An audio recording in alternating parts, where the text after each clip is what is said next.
Welcome to First Things First, everyone. I am Jenna Wolfe. That is the Hall of Famer, Cris Carter. That is Nick Wright. It is a spicy Friday today. A lot to talk about. Let's do it. Let's get into it. Spicy? Right now, you two might be the only two members of our staff that I haven't yelled at this morning. Oh, good. These 11 p.m. Eastern start time Laker games is making me tense. Last Friday, you didn't see it. I yelled at Jenna irrationally. Yep. Today, Dusty caught a stray. Next 3 hours, though. And guess let's what? have a great We're show. only like 4 games into the NBA season. You know I have a broken LeBron knuckle. and the Lakers are My guy. stringing wins together. Aaron Rodgers finds himself a big underdog on Sunday, and Deshaun Watson is back. That's where we start Thursday Night Football on Fox. Brock Osweiler and the Dolphins taking on his former team, the Texans, and what a night for that guy, Deshaun. Coming off the lung injury, finding Will Fuller for the 73-yard bomb, his longest touchdown pass in his career. That's the good news. Bad news, Fuller had to leave what the Texans are calling a torn ACL. One possession game in the fourth. Watson goes deep again, finds DeAndre Hopkins for the 49-yard touchdown. Nuke finished with 2 scores. Deshaun goes 16 of 20, 239 yards, 5 touchdowns. Texas wins their 5th straight, 42-23. Here's Deshaun Watson after the game. And this offense can be very, very explosive. We can, do a lot of good things, put a lot of points on the board. So once, we're all on the same page and everyone's clicking and, we don't have any turnovers and no penalties, we can be very, very explosive. And that's what we showed tonight. All right, see, does it look like Deshaun Watson is back after this win last night? Put together quite a game. Well, you'd like to be able to see the young quarterbacks be able to play an efficient game like this, especially when you have to watch the flow of the game. Because the game, halftime was a, back and forth game. It could go either way. One play could turn it for the Dolphins. One play could have turned it for the Titans. And you'd like to with Jenna, I was like, Jenna, so funny. It's the Texans. No one wants to acknowledge Texans. Now I'm on the Titans here at 6:32. But this game could have gone either way, and I'd like to see young quarterbacks that it can play in this type of environment, and they don't have to throw the ball 40 times. But they can be efficient with a limited number of throws, perfect conditions, not bad weather, but because of the flow of the game. We don't know when the quarterback's going to have to throw 40 times, but you like to have the option as a coach to be able to see your young quarterback and other people support him. Their running attack supported their quarterback. So you shouldn't have this. We don't want him to be Superman every week. All right? There's sometimes that he should be supported by his defense, by the running game, by the deep passing game. So they didn't have to have a lot of attempts. That's what I enjoyed seeing. Only 20 attempts, 16 completions. You have 16 completions, you throw 5 touchdowns. That's a hell of a day. More touchdowns than incompletions, which is, no matter what level of football you're playing, you'll take that every time you can. Now, here's what I'm seeing with Deshaun. He trusts his knee again.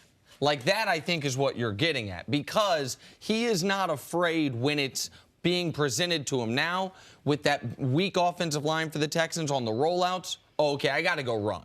And he is what he is doing smartly this week that he hadn't done previously is, I got to go run, and then I got to get down. I don't need to fight for 20 yards. I can slide at 15 yards.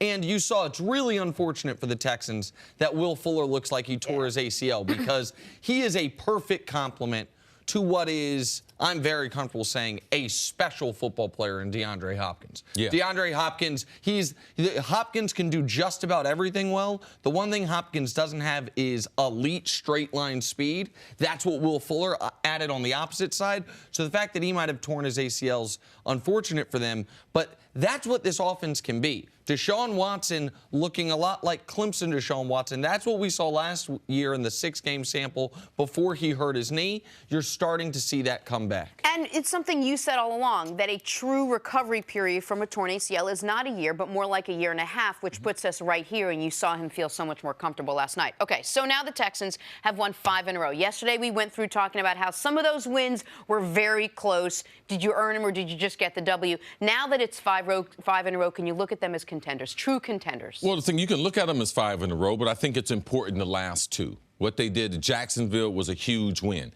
and how they were able to build on that, because at some point are the Texans going to have a formidable defense? And in the last couple of weeks, we can say that. Adam Case, Brock Osweiler, they didn't have the weapons, but they were able to negate them after that first half. That's what you want to be able to see. This team can't play in shootouts. When you have J.J. Watt, you have Clowney, you shouldn't be playing in shootouts. You should be able to limit the offense in what they're trying to do. So I think these last 2 wins, they are legitimate. There are some teams that started the season, Jenna, they were bad football teams. And I believe that the Texans are in that group. But as you go through the month of October, those teams won't stay bad football teams. Some of those teams will become respectable to good football teams, potential playoff teams, and that's where I think the Texans are right now. They have a chance to be able to fight, to be able to get into the playoffs. You have to like the momentum, but Will Fuller injury, I believe that's a significant injury, and it's going to affect that offense because of if we're going to have a wide receiving team, we got to have it like a basketball team. So his speed opposite of Nuke's superstar ability, catch radius, I believe that will be missed. The Texans are now the fifth team in NFL history, start 0-3 and follow that up immediately with a winning streak of 5 games or longer. The previous 4, only 1 even made the playoffs. Because you dig yourself that hole, your margin of error is not very big, and when you start the year 0-3, there are usually some serious flaws to the team. Go ahead. Yeah, that you can't overcome. That losing, good teams can lose 2 in a row, but good teams are not going to lose 3 in a row, and I think the history, it speaks to that. And so I think they are contenders for the playoffs. I think they are favorites in their division. But I think right now in the AFC, you have 4 legitimate contenders and 1 potential contender. The 4 legitimate contenders are the Chiefs, the Pats, the Chargers, and the Steelers. And I would have them in that exact order. The 1 maybe contender is the Ravens, because the Ravens' defense has been so good this year that if Flacco can get hot in the postseason again, then I'd have to include them. The Texans are a team that should have a home playoff game this year. Probably will end up being, as they have been multiple times in franchise history, underdogs in their home playoff game. And I think their absolute ceiling is the divisional round of the postseason. I think they have too many systemic flaws on the coaching staff and on the offensive line in order for me to consider them. Is this a team? We know they're not going to have a bye. So is this a team that can win 3 playoff games to get to the Super Bowl? 2 of those being on the road to get to the Super Bowl? No. So I can't consider them contenders in that light. So that's what I was going to ask you. What is keeping this Texans team? Is it the offensive line from joining the Chiefs, Pats, Chargers, and Steelers, from the creme of the AFC? It's their offensive line. It's also been the inconsistency as far as their defense. Their defense has not been dominant. J.J. Watt, you could see he dominated the first half, but sometimes he doesn't have the support. Now, he seems to be healthy. To me, I haven't seen 5 defensive players that impact the game more than J.J. Watt. So how consistent, not him, but how consistent will the linebacker play with, how consistent will the secondary play, which has been questionable at times. And yesterday, you saw their 2 30-plus-year-old corners leave the game. You saw 2 injuries in the secondary. We don't know how significant. You saw Clowney hit the injury tent, which has been the only reason this guy has been a perennial All-Pro throughout his career, is nagging injuries from him.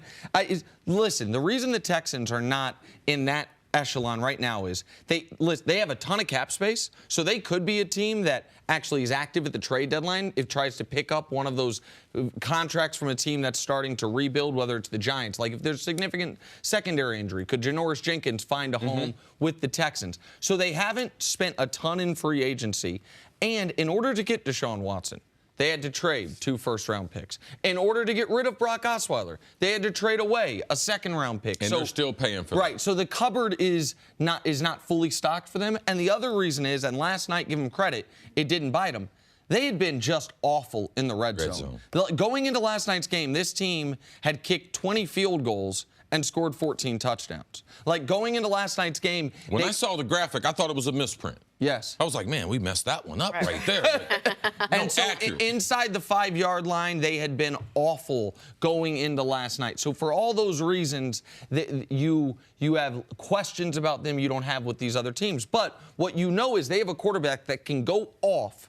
Since the beginning of 2017, and Deshaun's only played half the games. Since the beginning of 2017, nobody has more 5-touchdown games. Nobody has more 4-touchdown games. And he missed half the season last year. So you know that their offense has the ability to put 40 up on you, even if you don't see it coming. I didn't see that coming last night. Texans beat the Dolphins. They've now won 5 in a row. Take a break. Coming up, have LeBron and the Lakers already found their groove? Next on First Things First.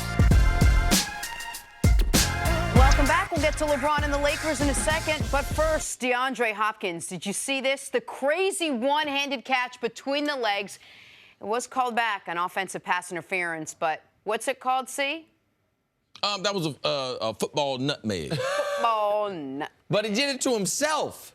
Yeah, he had to. He had to, but the throw was behind him, and because the DB fell down, the ref threw it. They say if you gained an advantage. If he hadn't fallen down, this would have been one of the best catches, most ridiculous catches you ever seen. Our showrunner, Keta, says this should count as a touchdown, even though it's not in the end zone. That spectacular of a catch, you should just get 7 points for it. Keta, come into my office and go over that stuff with me. Whoa. What a pinball play in the game last night. Ball gets jarred loose from Jakeem Grant's hands, but Devontae Parker waiting upfield hauls it in. Reminds you of a famous play, doesn't it, see? No, I've never seen it. Involving the Steelers? Oh, okay. One of the most famous plays in NFL history. Yeah, the immaculate reception right there a little bit. I mean, that went the reason it pinged up the field is hit off 31's face. I mean, the ball gets we'll show it again later. All right, to the NBA now.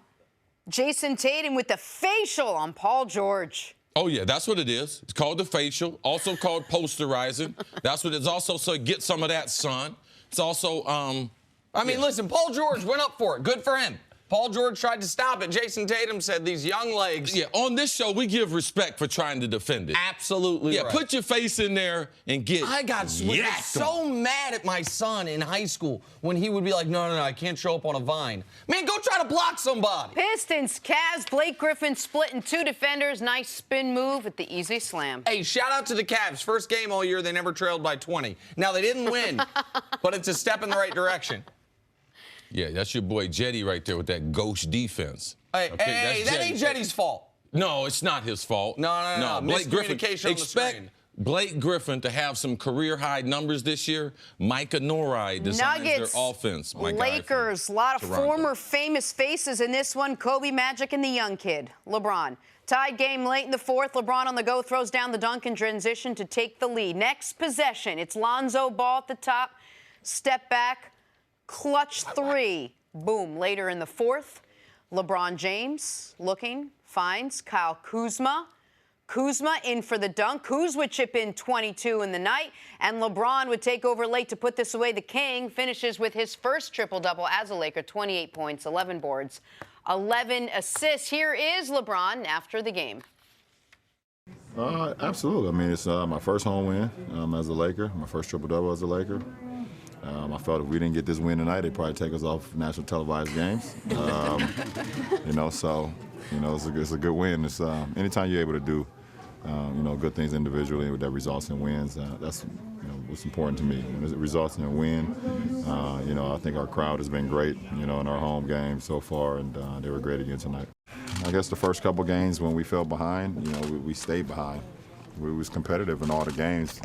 And then I think tonight we fell behind and we just learned from our mistake. That's the most important thing. I always talk about, the best teacher in life is experience. And we experienced, being up, being down, close games, and then we just fell behind and the game got away from us. Tonight we fell down, I think, 7 at one point in the fourth quarter, and we just didn't let the game get just go away. Nick, this was a very good win for the Lakers against a very good Denver Nuggets, an unbeaten Denver Nuggets team last night. A Denver Nuggets team that had been shockingly at the top of the rankings defensively, not shockingly a very good offense, and like you mentioned, undefeated. This was an enormous win for the Lakers. And one of the reasons that, despite what it might do to my mood in our morning meeting, it is important to me to make sure that I'm watching the entirety of these games is you notice things. Like in the fourth quarter last night, credit to Luke Walton for doing something that I thought was categorically insane. He took LeBron out of the game a few minutes into the fourth. He takes LeBron out when the Lakers are trailing. The Nuggets, while LeBron's on the bench, he said 7. I think they were down 8 at one point in the fourth. And then the Lakers start clawing back, but doesn't put LeBron back in till there's around 4 minutes left. But he did it for a reason. Luke Walton knew, I want LeBron to guard Nikola Jokic down the stretch, so I need him fresh. Jokic is a huge guy and one of the most skilled offensive big men in all of basketball. And what did LeBron do? Well, Jokic, with LeBron on him, he had 0 points. In the fourth quarter, he had 3 turnovers. He totally neutralized him. And that's what allowed the Lakers to come back. I know we'll talk about the triple-double, but having LeBron at the 5 for those brief moments in the fourth on the Nuggets' best player is what allowed the comeback, along with Lance Stevenson having a tremendous fourth quarter, allowed it to happen. And this was a big win. We are now seeing the Lakers team against tough competition. They've played one bad team. Like, I know the Nuggets last year didn't make the playoffs, but they were in it until game 82, and they are better this year. They've played 4 good teams. They've been in the games, as LeBron mentioned. LeBron, the free throws, blew the game against the Spurs, but a win 2 nights ago and then an excellent win last night. I think it's impressive that the younger players can gain some confidence. LeBron was right.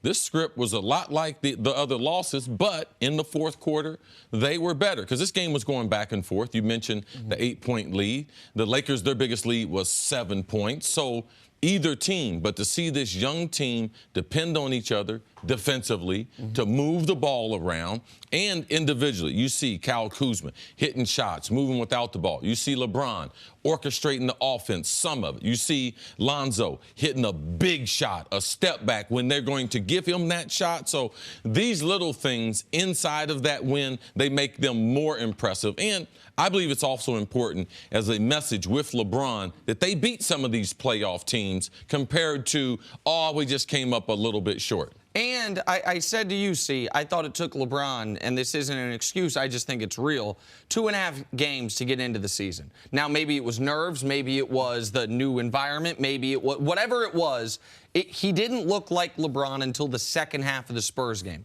So now we can split the season up into 10 quarters. The first 10 quarters and the 10 quarters since then. So let's just show America. First 10 quarters, he did not look like LeBron James.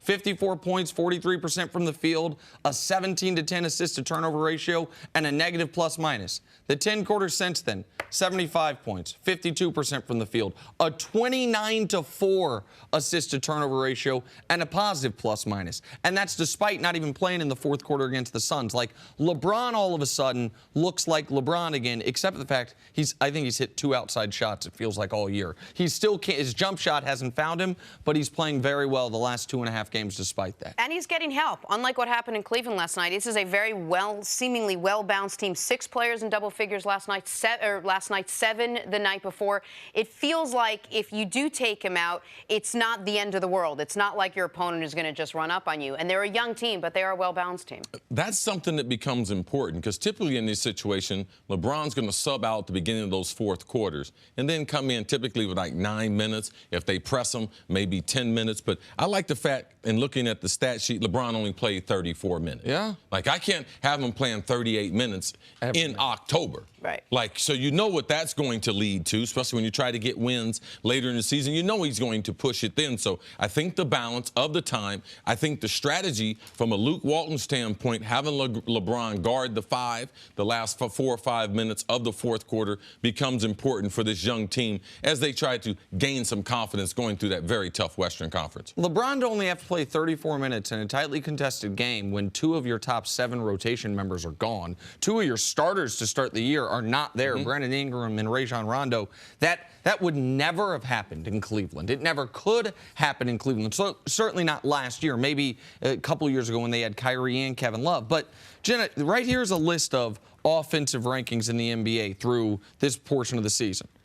4th, the Los Angeles Lakers. As I said all offseason, the offense will take care of itself. Oh, they don't have enough shooting. Okay, guess what? If you're going to run a LeBron-centric offense, you're going to have a top 5 offense. That's been the case for a decade. The difference the last couple games has been they haven't had the worst defense in basketball. The first few games, they had the worst defense in basketball. The last couple games hadn't been great. They're not locking people down. But if you've got a top 5 offense, you just need a top 15 defense to go along with it. Now, I'm very curious to see how they get Rondo back in. Lonzo, we talked about Ingram versus Kuzma. Lonzo had big moments last night. Lonzo is more important in the future. Lonzo is a better shooter, even though neither one's a knockdown shooter. No, absolutely. What do they do when Rondo's suspension ends, which last night was his final game of his suspension? Ingram's got one more. That's something to watch. All right, let's take a break, talk some more football on the other side. Aaron Rodgers has a chance to pull off the biggest upset of his career. That's what he says. Next on First Things First.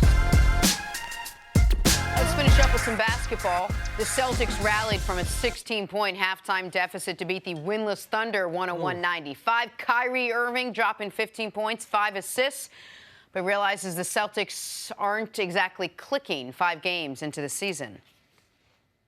Yeah, it just shows you how interconnected this game is. And, when you're not on the same page, then it could look very, very bad. So I think that we would want to err on the side of being one and being together and playing well together. So it's just a lot better basketball that way. But like I said, and it starts with me too.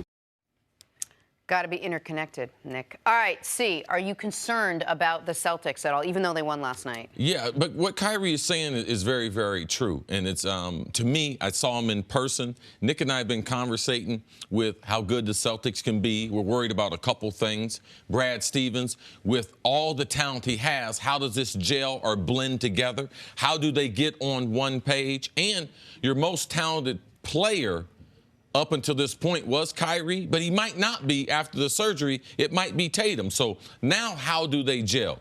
I think Kyrie is going to have the biggest problem of them all because they're taking the ball out of his hands. If they're playing at their absolute best, is not the style where Kyrie thrives. So I believe that's part of it. In the first half of this game, you could see they weren't in sync. They looked nothing like the Celtics and what we expect from. Now, this was a nice comeback. It was a great comeback at the end. Man, they started shooting the ball, and they started, and the three-point ball got them back into this game. But I don't have concerns, but it's just something to watch as far as how they blend together. And Kyrie, I want to be able to watch and see how many dribbles he takes, how many isolation, how does Brad change his overall coaching to adjust to a guy who is very, very ball dominant. Listen, the Thunder blew this game twice, and we'll talk about it from there and later. But, I mean, the Celtics, 9 threes in the third quarter. Despite that, the Thunder built a 9-point lead with 4.5 minutes left. And the Celtics then went on a 16-1 run to finish the game. So all the credit in the world to the Celtics for finding a way to win, to get a big win for them. But yes, you should be concerned. Gordon Hayward, I'm going to give a lot of time to. Gordon Hayward is coming off a catastrophic injury. And I think it's going to take him time. Go ahead, C. Yeah, he doesn't have – Jenna was asking me about Gordon Hayward. He doesn't have the overall explosion. Now, you're talking about the significance of his injury. He's back on the court, but you don't see the overall athleticism that he did have. And when he makes body contact with players, especially in the lane, he doesn't have the lift that we're typically used to seeing. So, yes, it's going to take some time. I saw Paul George suffer this same injury, and I saw him his first month back, and he didn't look like Paul George. But he did eventually. So Gordon Hayward being 1 of 5 points, like, I'm not going to be too concerned about that. But the Kyrie stuff is something to watch. It's the fact that 15 points, 5 assists is a good enough night for Kyrie to get in the headlines. That's noteworthy. And if you watched this game last night, I know that Thursday Night Football was going on at the same time, so a lot of people might have missed this. The Celtics, it's close with 2 minutes left. Kyrie takes a pull-up 3 and misses it. It's tied with 40 seconds left. Tie game, 40 seconds left. Kyrie gets the ball. Dribble, dribble, dribble right in front of the Celtics bench. You know what Brad Stevens does? Timeout. Calls time. The ball's in your best player, theoretically's hands. He knows the time. He knows the score. He knows the situation. This is where Kyrie became Kyrie. Yes. It was on the exact spot of the court that he hit the shot over Steph to win the finals. Dribble, dribble, dribble. You know what Brad Stevens says? No, no, no. Timeout. Drew up a play for Marcus Morris. Now, Morris canned the 3. It was the biggest shot of the night. He was hot. He was hot. They got a 2-for-1 out of it. They end up winning. But that is jarring. Like, the whole reason you wanted to get Kyrie was for those moments. You had the ball in his hand, hit one-on-one ISO. Nope, that's not the play we want. If that's not the play you want, then what's Kyrie's job?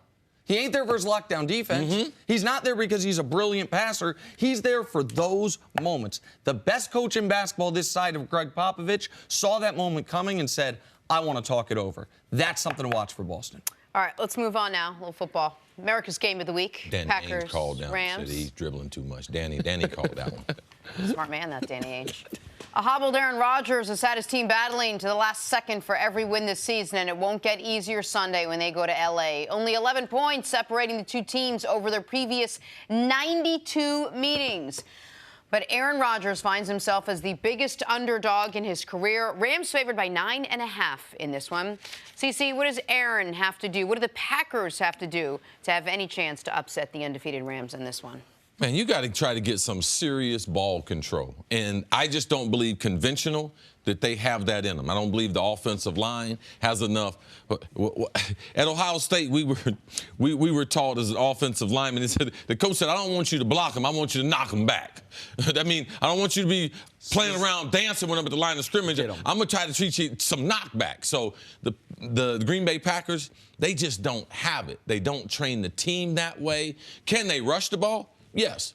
For a long period of time, I don't think so against the Rams. The Rams defense has had some leakage as far as the running game, but to make a living running the ball against Sue and Donald, that's not going to happen, especially with the team doesn't have the mentality. So for me, I got to rely on Aaron Rodgers, the short passing game, the audible passing game, because you have to keep the Rams off the field. If they put that defense out there, if Aaron turns the ball over, if they lose the turnover margin, I believe the Rams will score at least 38 against Green Bay. So does Aaron Rodgers want to get in a shootout with the Rams? No, absolutely not. I believe this is a message game for the Rams, and this is teams they don't play too often. I believe this game can get out of control. Nick thinks the Denver-Kansas City game, but I'm watching this one right here, and the way the teams match up and the momentum that the Rams have, sometimes in the league around the midway section, there's some message games being sent out, and I believe in L.A., that's what they're going to try to do to Aaron Rodgers. Green Bay's had a week to think about this, an extra week to prepare for this. They came off the big comeback win against San Francisco, a team they shouldn't have had to come back against, but they did. Beathard, And then Aaron Rodgers was thinking about this game moments after the game ended. I watched him on the field say it. What about Coach Mangini? Say they don't look at the schedule. They don't look at Aaron knew.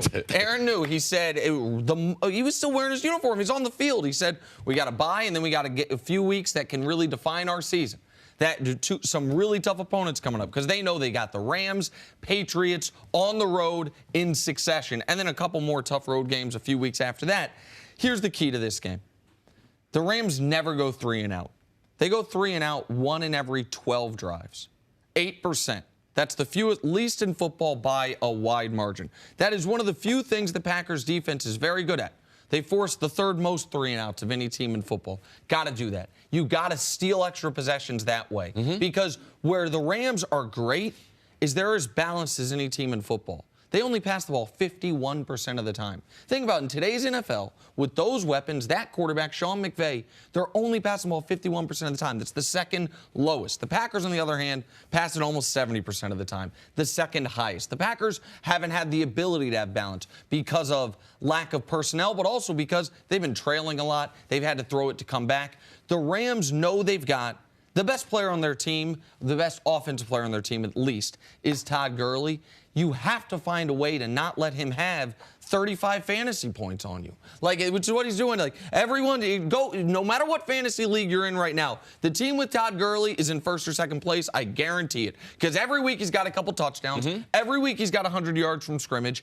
And so that is the key to slowing Todd Gurley down. Listen, if Cooks and Kupp beat you, it's so easy to say. They don't have the personnel to slow down Todd Gurley. No one's been able to yet since. Nobody might have the personnel to slow down Todd Gurley, but you have to find a way to not let him wreck the game for you. And also, let's not forget, remember week number 3? What was that a week of? Desperation. All right, so Green Bay, a week to think about it. Aaron Rodgers walking off the field in his uniform, thinking about it. Be careful. Now, I believe that the talent and how they play this game can get away, but when teams are desperate, that's when you see the big upsets. That's when you see the surprising results. But the Rams' ability to run the football. Like, they do a lot of things. It's really sexy, a lot of motion, a lot of stuff, but they really want to run the football. Their ability to continue and not have 3 and outs, I believe, plays in Sean McVay. He's got a photographic memory, and the more plays he can see, the more plays he can mat up his runs with his play-action pass. So, yes, they're going to run the ball, but their play-action pass, I believe, is going to be a big difference in this game. What does it say about these two teams that the Packers are such tremendous underdogs? I'm so glad you asked that question, because I was about to answer that question without you even asking. It was the perfect, like, this is, I know it's going to sound like a broken record for me, but it is an abject organizational failure that the Green Bay Packers with a healthy Aaron Rodgers would ever be essentially double-digit underdogs against anyone other than the NFC Pro Bowl team. Like, are you kidding me? You're not ravaged by injuries. This is your team. Like, basically, the team you wanted to go into the season with is the team you have right now in Green Bay.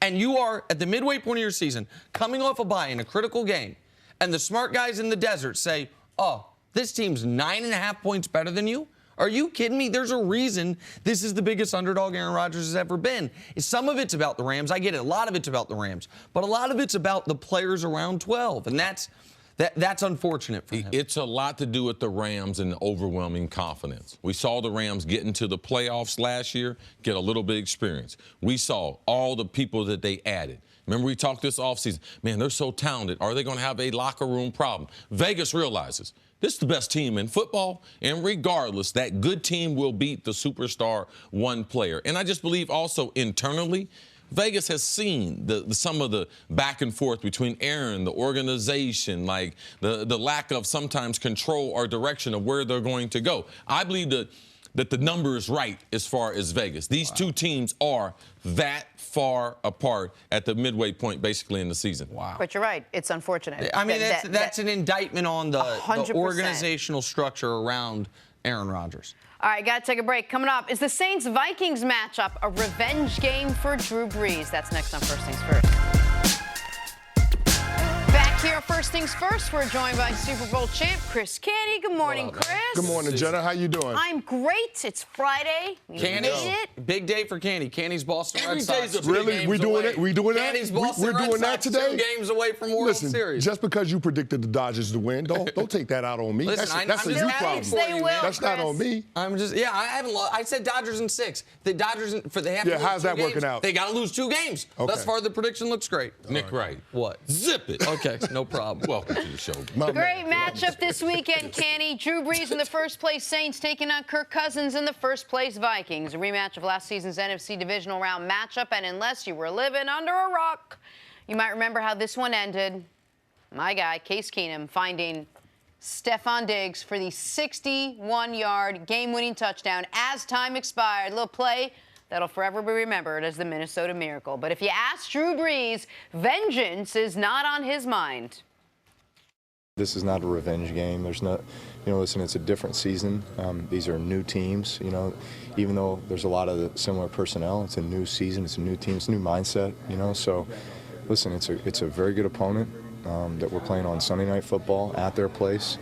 It's a tough environment, tough place to play. We understand we're going to need our best game, our best execution to win. I get all that, and he's saying all the right words. But he was out there and watched this all happen. I got to believe there's some part of the Saints right now that just wants so badly to go out there and win this game. Well, here's the thing. I don't think it has the same implications as the game they played in the tournament last January. So from that, it's not the same degree in terms of the intensity of the matchup. But when I look at this game, you could be talking about a game that determines who has home field advantage if and when these two teams meet in the tournament this year. So, I mean, that's something that you have to look at. But on the field, how I expect this to play out, it's going to be strength on strength. It's the strength, the identity of the Minnesota Vikings is their defense. The identity of the New Orleans Saints is their offense. So it's how does that matchup play out? Who has the advantage in that matchup? If you look at the Vikings defense this year, it hasn't been the dominant defense that we know from a year ago in terms of total yardage and points. But what they have been is opportunistic in terms of being able to take the football away. In their 4 wins, they've got multiple takeaways. And the 3 games where they lost or tied, they don't have any takeaways. So this is a group that's dependent on being able to take the football away just because they haven't been whole as a defense. They've had some injuries that they've had to overcome. Sendeo has missed some games. Linval Joseph missed last week. Xavier Rhodes is banged up this week. So, I mean, this is a good week for that Minnesota Vikings defensive front to get Everson Griffin back because they're going to have to put some pressure on Drew Brees if they're going to try to minimize the effectiveness of that Saints passing attack. Yeah, let's go back to what was the scouting report before they played in the playoffs. If we're going to come back to that, the scouting report then was Vikings top 5 defense. Saints got to be really, really careful with the football. We got to run the ball with the two-headed monster as far as Ingram, Kamara. We're going to be able to do that, but we can't take too many chances offensively against that defense. Now they're playing this year. It's totally different. Defense has shown some leaks. They haven't been consistent pass rushing. Their defensive secondary. So I just believe Sean Payton. Now, Drew Brees, he's moved on. But Sean Payton is a guy to keep a grudge. He won't forget. A memory like an elephant. Sean Payton remembers what happened. And he's that kind of guy with that type of personality, that edginess that he takes the field trying to get some of that revenge, realizing this game is really important as far as the Saints' future. The momentum they created, they don't want to be able to lose that in Minneapolis. So the Saints feel like they match up better, and this could be more of a shootout compared to a defensive struggle, which it was in the playoff game. Last year's playoff game, it wasn't just a wild final play. There were 4 lead changes in the final 4 minutes of that football game. It was one of the wildest sequences back and forth in the end of the fourth quarter of any playoff game I can remember. But last year's playoff game also there's this line of demarcation.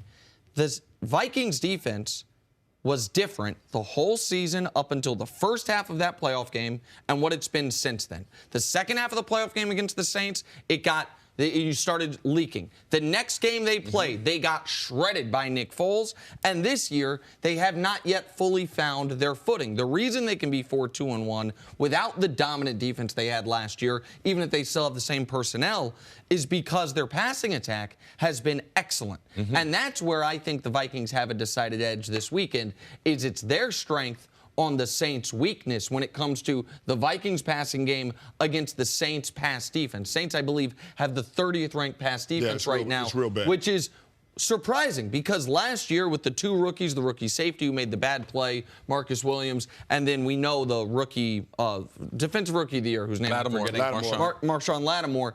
You thought those 2 guys would take a step forward in year 2. They have not even maintained their level from year 1, at least throughout this point of the season. So that's where I think a game in Minnesota that is very important to both teams, but really I think a little more important to Minnesota in this regard. They have no cushion in their division like the Saints have. I think if Kirk Cousins can play the way he's played the last few weeks, if Adam Thielen can continue on this unreal pace, to me that tips the scales in the Vikings' favor. So let me get this right. You think it's a good idea for the Vikings to get in a shootout with Drew Brees and the Saints? I think it's the only way they can win. Styles make fights. Styles make fights. Here's the one thing I will say. Mike Zimmer called this Saints offense indiscriminate, meaning that they will go after anybody using any of their skill position players at any single time. So I have a hard time believing that this Vikings defense is going to hold Drew Brees in check. This is a different animal than they've gone against the last couple of weeks, going against Josh Rosen in the Arizona Cardinals and Sam Darnold in the New York Jets. This is a completely different offense, and I don't know that these guys are going to be up for that task, particularly with the injuries on the back end. You got to know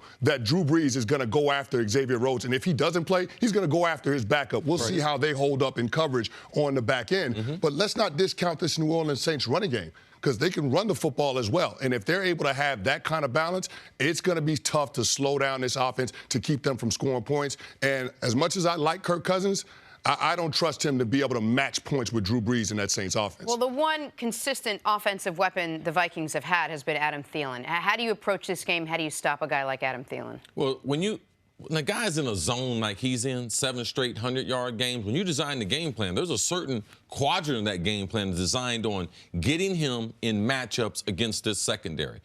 I don't believe they can cover him. If the Saints play as much man-to-man as they did on Thielen, you can expect him to get another 100-yard game. But I just believe also with the lack of coverage people at their linebacker, watch Cal Rudolph, the tight end. And as soon as you start concentrating too much on them, then you have Stephon Diggs. He ends up having a big game. So their passing game has what has led the Vikings this season. The Vikings, since the Purple People Eaters, since then, when they were a good team, they were an offensive team, a passing team. And that's what this year's 2018 version is. Regardless of what people want to think, regardless of where else the roster, they are a passing football team, and Adam Thielen is one of the best in the business. I understand Dalvin Cook's been dinged up and he hasn't looked like what he looked like in his brief stint last year before he hurt his knee.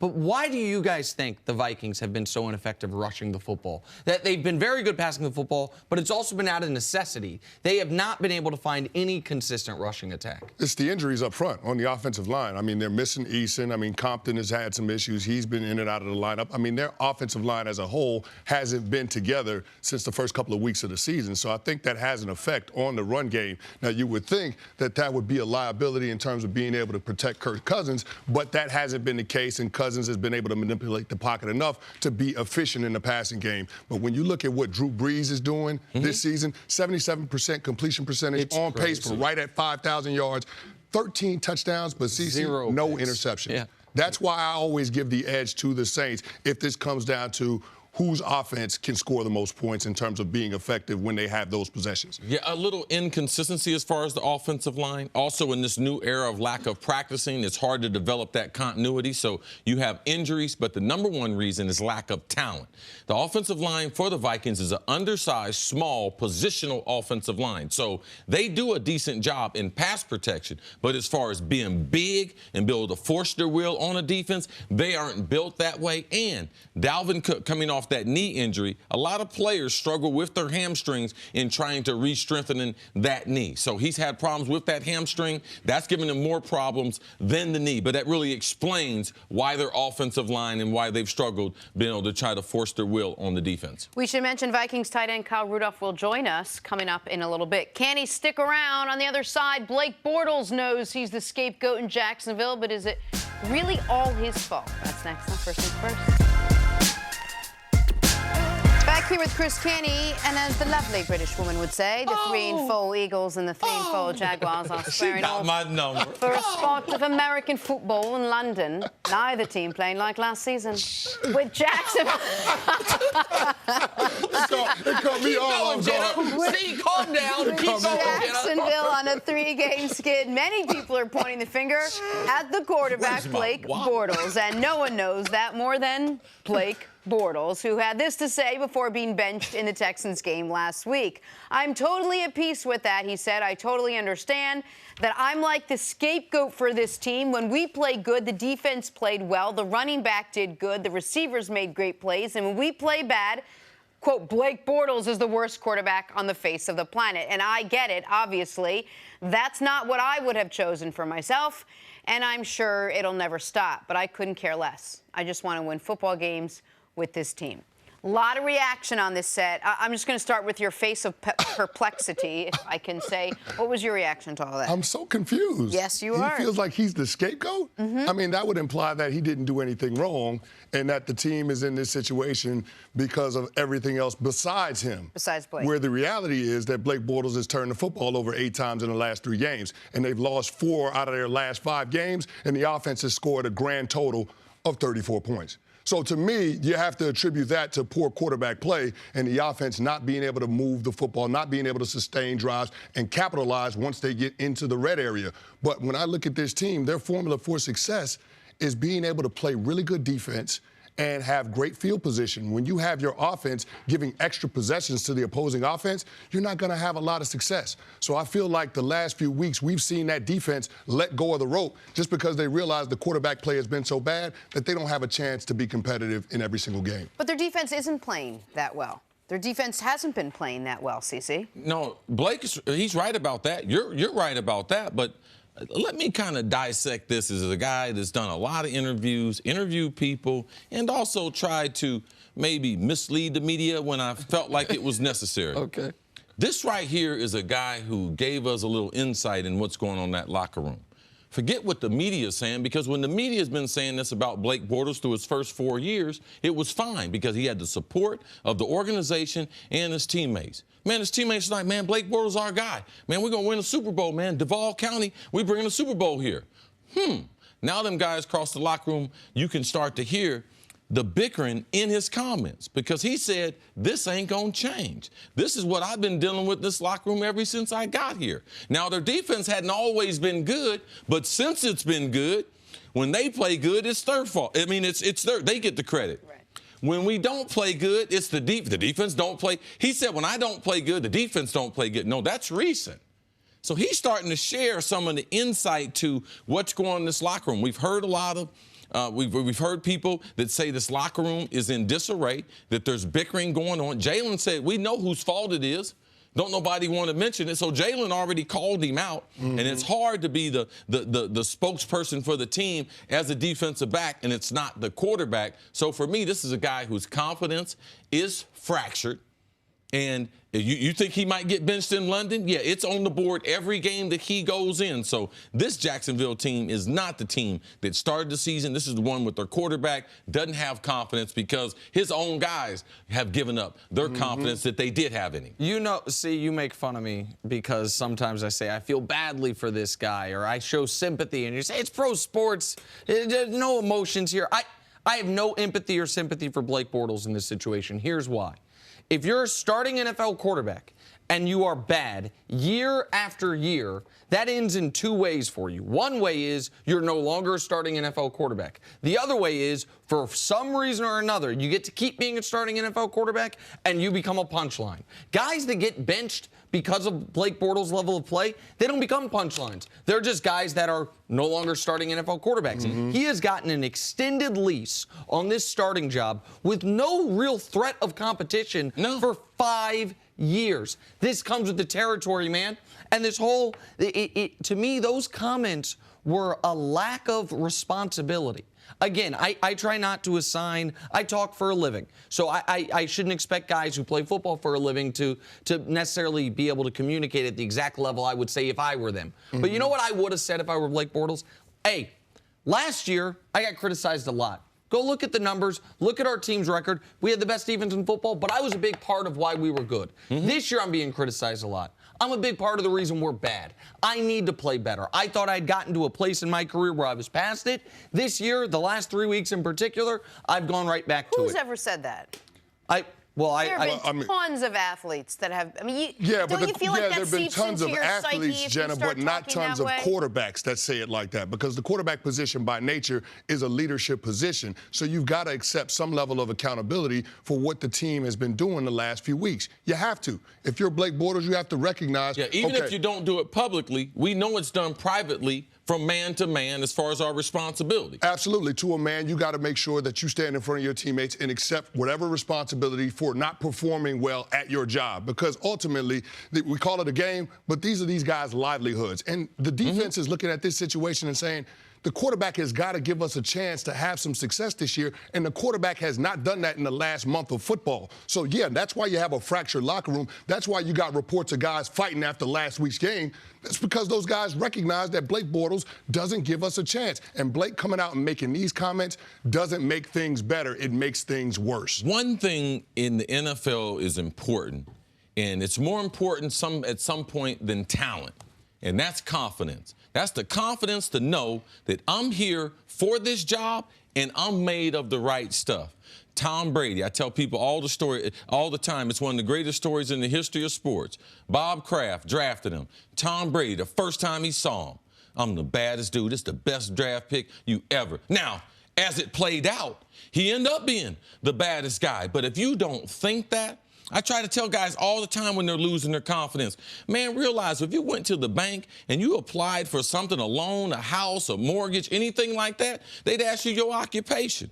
You know what you tell them? Man, I'm one of the 32 baddest dudes in the world. Well, why are you? I'm one of the starting quarterbacks in the NFL.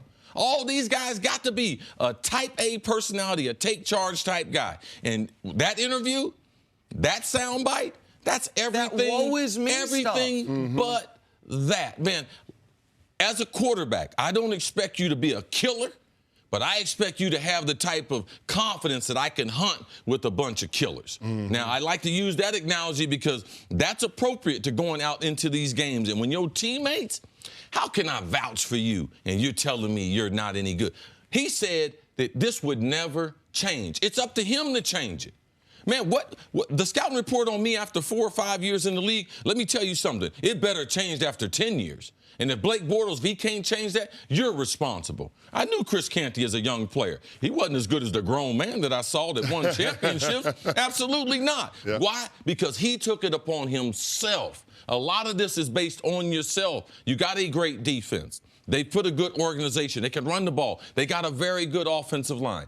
Take advantage to be able to go back and get your confidence back because this is not championship confidence. And I know that you want to ask us another question. Just one other point on that. There are examples of quarterbacks who have been bad in the beginning of their career and turned it around. Yes. Rich Gannon won an MVP. Randall Cunningham, he wasn't bad early in his career, but something happened where he was laying bricks and then came back and won an MVP. There are countless. Alex Smith, another top 5 quarterback. Who was a punchline. That's an even better example, Canty. A guy who was a punchline, then found his footing, had a great moment in the playoffs with San Francisco, then an excellent run in Kansas City.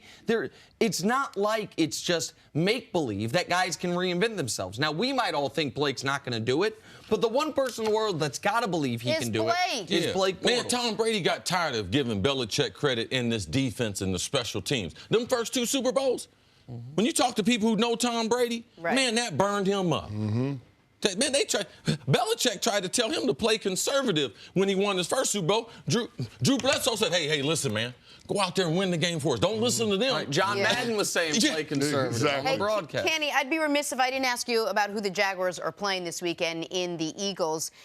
Is the season on the line for this Eagles team at this point with the way they've been playing and where they currently sit? I don't think the season's on the line just because nobody in the division is running away from it. But I will say that the Eagles need to have more urgency. I mean, blowing a 17-point lead in the fourth quarter at home, it's not the best look. So going across the pond, they need to look at this game as a get-right game for them. And I feel like the Jags are going to give them that opportunity. This is a critical game. They go to 3-5. What are they going to do the second half of the season? Go 7-1? Is this a team we think Doug Peterson can take them to 7-1? No, because you got to be able to get to 10 wins. That's why this is important. And because who's the division leader, Washington, who they playing?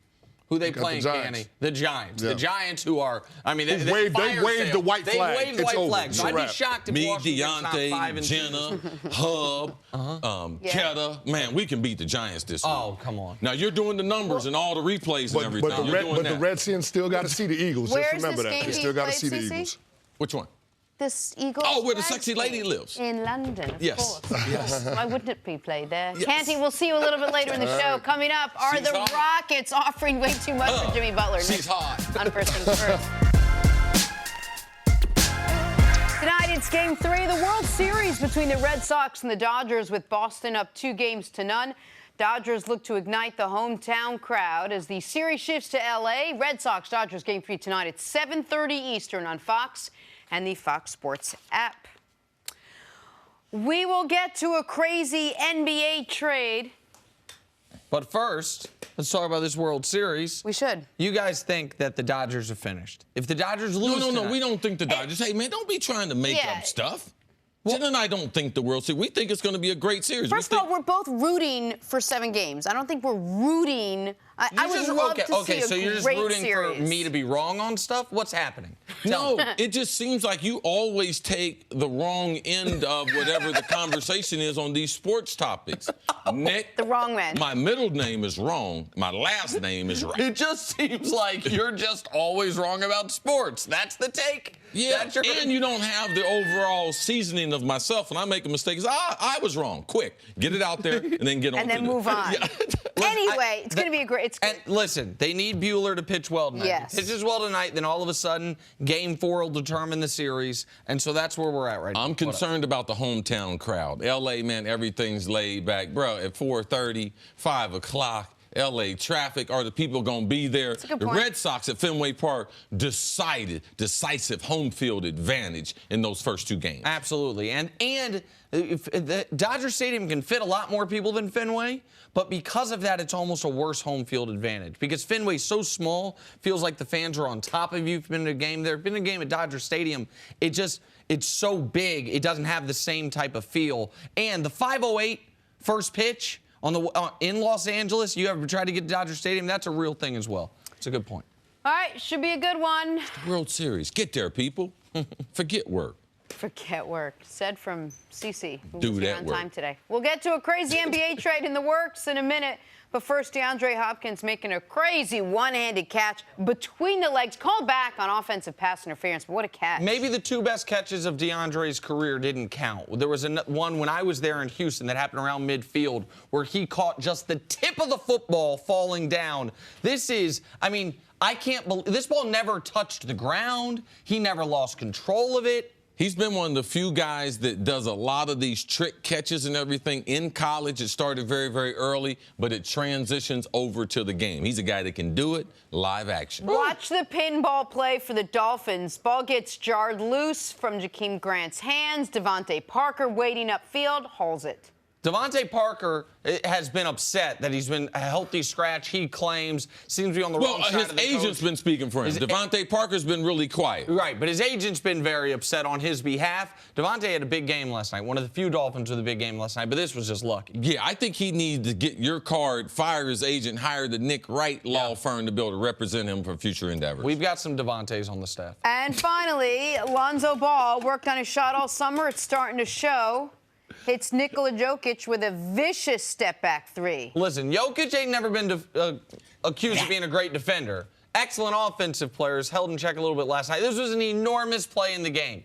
Enormous moment in the game, big spot, and huge confidence. You don't see Lonzo with a lot of pull-up threes. A lot of spot-up threes, not a lot of pull-up threes. I like the fact that 6'5", he created that space to be able to shoot that 3. Big NBA trade rumor going around last night. According to reports, Houston is offering Minnesota 4 future first-round picks for Jimmy Butler. The Rockets are hoping to pair Butler with Harden and Chris Paul in a win-now scenario. Nick, let me ask you, should the T-Wolves take this deal and send Butler to Houston? To me, for Minnesota, this is a no-brainer. It would be Eric Gordon plus contract filler. My guess is Nene Hilario. My guess is the offer was Eric Gordon plus Nene, along with 4 first-round picks. That's the most you can offer. Because you're only allowed, according to the Stepien rule, which, don't worry about it, but it's just you can only trade picks every other year, and you can only trade picks up to 7 years out. So this is the maximum offer. And because of the Stepien rule, again, you can put almost no protections on these picks. So these could be high lottery picks. Like this is Daryl Morey collecting all his chips and saying, okay, the whole league's waiting until next year. The whole league's giving the Warriors this championship. We are not. We want to get better right now. And he's also saying in that we want to get better right now, but I believe in the people that we have. I believe in my culture. For the next 3 or 4 years, we're going to be pretty good. These aren't going to be top picks. That's why I'm not concerned about them being restricted or not. Sure, but the other thing is Jimmy Butler is only under contract for this year. So he's also saying we believe we can re-sign him. And even though we can't be certain we can re-sign him, I know, listen, guys sometimes give wink and nod, yeah, we'll re-sign. But the player can always renege on that. The teams never can. If a team has a wink and nod agreement, they always have to come through on it, or else they'll never get another free agent down the road. But the player can always say, you know what, screw it. Fine, Houston will hate me. I don't care. So it's risky. And when you're talking about trading 2020 draft pick, you're talking about going all the way up until the 2025 season. Like, you don't know how good this team will be. Chris Paul will be retired by then. So it's Daryl Morey saying, we are all in. All right, so let's just break it down. How good does he fit into this Houston team as currently constructed? He makes them better. He gives them some of that defensive toughness. They always want three-point shooting and spacing, but he's not a guy that you have to generate a lot of offense for. You don't have to isolate him. He's good without the basketball. I believe his skill set is so different than Chris Paul and Harden. Oh, my God. And he's got that toughness, man, that Chris Paul's being criticized for right now. Him and Jimmy Butler, man, on the same team, that would be good to see. Chris Paul is everything that Jimmy Butler's been complaining about with the young stars in Minnesota. And if you run a lineup out there of Chris Paul, James Harden, Jimmy Butler, P.J. Tucker, and Clint Capella, what you have out there is the best defensive point guard in basketball this side of Ben Simmons and Chris Paul. One of the best wing defenders in the league in Jimmy Butler. One of the most versatile defenders in P.J. Tucker. And one of the best rim protectors in Clint Capella. Harden could go back to the Harden defense from 4 years ago that was made famous in all those Vine clips, and it wouldn't matter. Like, this is we really believe we can win a championship type of offer. I don't think Minnesota can get a better offer. 4 first-round picks, the flexibility that offers you if you want to then go acquire another superstar, the ability you can make other teams trade offers if you have 4 extra first-round picks. And if Houston's going to go with 3 superstars, that third one, that guy's got to be a defensive player, because you have to realize his defense is not going to get any better. Now, he's gotten better to where he is, but he's not going to get better defensively. So that third guy has to be a guy that has a skill set that is very similar to Jimmy Butler. How much does this close the gap with the Warriors, though? I got to see the Warriors with Boogie. If Boogie is healthy, then nobody can close the gap. But if there's any but with Boogie, then this team was right there with them last year.